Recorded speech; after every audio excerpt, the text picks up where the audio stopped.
Our Aristocrats in third, followed by Black and Bet, the champ, sneaking his way up on the outside. Mike, we've recently learnt of the retirement of Black and Bent. How did that come about? Well, Sammy, he'd been in work for a while and we're hopeful of getting him to a couple of hurdle races at the back end of this season, but he's just had some ongoing leg issues and we didn't want to take any further risk with the horse. So, you know, he's had a fantastic career and we thought it was the right time to retire him. But the champion Black and Bent's got one more to jump and he'll have the Gallywood. He goes over it beautifully. 2 lengths to seek in the silver. But can anyone beat this champion Black and Bent? Got to take care, is trying his life out, but Black and Bent is too good. It's fair to say that the early part of his career, he was only a moderate galloper.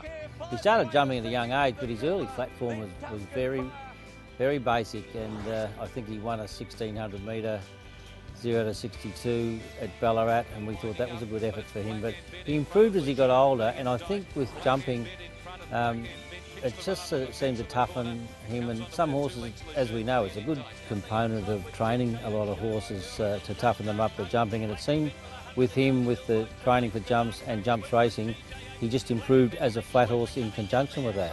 Black and Bent kicks home. Black and Bent beats Whipper by about a half a length. This horse gave you a huge buzz when winning because you were with all your mates in this horse? Yeah, I think that was one of the keys, Sammy. You know, racing horses like Black and Bent with all your mates, the horses that you've raced previously. We had Summer Bent before Black and Bent, Tinamoo, Sandy McGregor, Paul Seckle, Craig Opie.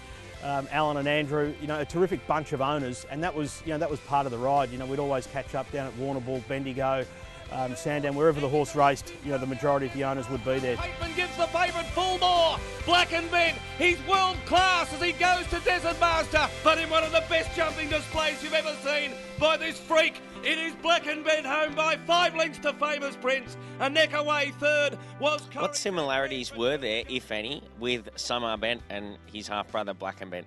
The main one was their constitution. They were both incredibly tough horses. They'd, if you aimed them at a brick wall, they'd try and go through it. They were really durable, great constitution, but a real tough attitude, and that stood them in really good stead for the jumping. Robert Smerdon trained and placed this horse perfectly.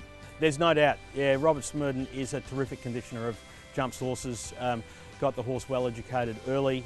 Brad McLean rode him in his first half dozen starts, and you know, Brad did a lot of the early work with Black and Bent, so we're grateful for that. And then thereafter, Stephen Pateman had a fantastic association with the horse. But certainly Robert and all the team at Aquinnita have looked after this horse amazingly well.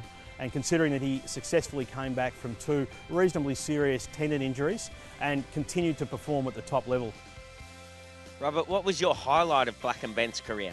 Well, he had some great victories, but for me, the day his win that gave him the record of 10 consecutive jumps win, I think that was the most satisfying moment. It was a lot of relief, but it was the most satisfying moment. Admittedly, he did it in a different way.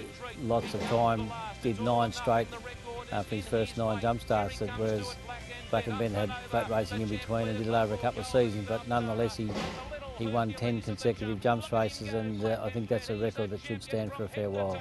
And what a comeback it is. Pateman sets up and he wins it. He wins it by 7 lengths. And what a return. The record is his.